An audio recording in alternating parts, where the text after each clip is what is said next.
नमस्कार मेरे वीरों ते भराओ। मैं Jyoti wife of Manish Kumar son of Pritam Kumar पिंड घुला जिला गुरदासपुर की रहने वाली हाँ। मैं कल भी अपनी वीडियो सोशल मीडिया ते वायरल की थी। मैनू इंसाफ नहीं मिल रहा। मैनू धक्के खांदी ने पूरा एक हफ्ता हो चुका है। मैनू धक्के खांदी ने मैनू कितों भी इंसाफ नहीं मिल रहा। कृपा करके मेरी मदद करो, मैनू इंसाफ दिवाओ। मैं जी कल वीडियो वायरल की मेरी वो वीडियो वेख के मेरा सोहरा परिवार भड़क गया है। मैनू धमकियां ला रहा है मेरा घर वाला मनीष कुमार, मेरा जेठ विनय शर्मा, मेरी सस गीता राणी, मेरा सोहरा प्रीतम कुमार शर्मा और उन्होंने दो दोस्त जोड़े कि गैंगस्टर आ जोड़े कई बार जेला भुगत के आ चुके हैं। वो मैनू धमकियां ला रहे, काका ते सैम उन्होंने नाम है। मैनू धमकियां ला रहे हैं कि असीं तैनूं जानों मार देना है। मेरी लड़ाई में मेरे मासी मासड़ बोले ही उन्होंने धमकियां ला रहे हैं कि तुहानूं वढ़ देना है।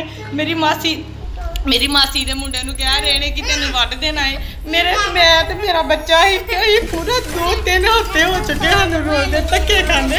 सानू घरों छित्तर मार के कढ़ता। मेरे को दाज की मंग करते हैं। मेरे माँ प्यो दाज नहीं दे सकते। मेरे सिर पर मेरे प्यो का साया है नहीं है, ना मेरा भरा वा।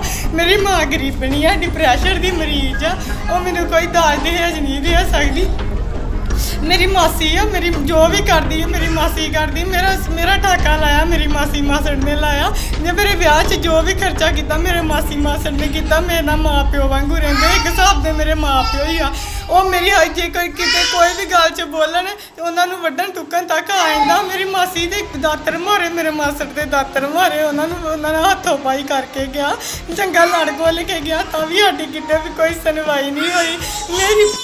मेरी बाह खिंच के मेरी बाह मरोड़ी, साड़ी कितने सुनवाई नहीं हुई, साड़ा कितने कोई मैडिकल नहीं होया। साड़ी मदद करो, सानू इंसाफ दिवाओ, सानू कितों भी इंसाफ नहीं मिल रहा। मैं जी कल अपनी वीडियो वायरल की है वो वीडियो देख के जोड़ा ASI अमरजीत सिंह थानेदार ते SSP का लीडर है राकेश कुमार शर्मा, वो मेरे घर वाले का मामा लगता, मेरा मामा सोहरा लगता है। मेरा घर वाला कह रहा है कि उन्हें ताड़ी किते भी सुनवाई नहीं होने नहीं, तुम जिथे मर्जी चल जाओ, ताड़ी किते भी सुनवाई नहीं होगी, तुहानू किते भी इंसाफ नहीं मिलेगा। जे तुहानू किते भी इंसाफ नहीं मिलना तो एक माँ अपने ढिडों कभी भी धी नूं जन्म ना दे, धक्के खाण लई धी जम्मनी है। मेरी तुहाडे सारे अगे वीरा भरावां अगे हथ जोड़ के बेनती है कि गरीब की धी ना इंसाफ करो। धियां लोग कहते धी पढ़ाओ, धी पढ़ाओ, धी भी जम्मो। मैं कहती धियां जम्मनियां ही बंद कर दो, धियां ना धक्का हुंदा वा। मैं सानू इंसाफ दो। जेकर मैनू तो मेरे बच्चे नूं कुछ हो गया तो साड़ी मौत के जिम्मेदार काका सैम तो मेरा सोहरा परिवार प्रीतम कुमार, मनीष कुमार तो विनय शर्मा होणगे मेरी मौत के जिम्मेवार, मेरी तो मेरे बच्चे की। जे सानू हफ्ते दे विच इंसाफ नहीं मिलिया, मैं तो मेरे बच्चे ने जहर खा के मर जाना है। साड़ी मौत के जिम्मेवार मेरा सोहरा परिवार होवेगा। सानू इंसाफ दो। साडे जिहड़ा ASI है मजीत सिंह वो सानू धमकियां ला रहा है। साडे तक साडी कोई भी कार्रवाई नहीं चलन दे रहा। सानू कृपा करके सानू इंसाफ दिवाओ, साड़ी वध तो वध मदद करो। सामने तो मैं तो मेरे बच्चे ने, मेरा निका जिहा बच्चा जोड़ा कि 3 साल का मेरे नाल धक्के खा रहा, मेरे नाल रोल रहा है। हुण भी ओहदी रोन की आवाज़ तुहानू आ रही होनी है।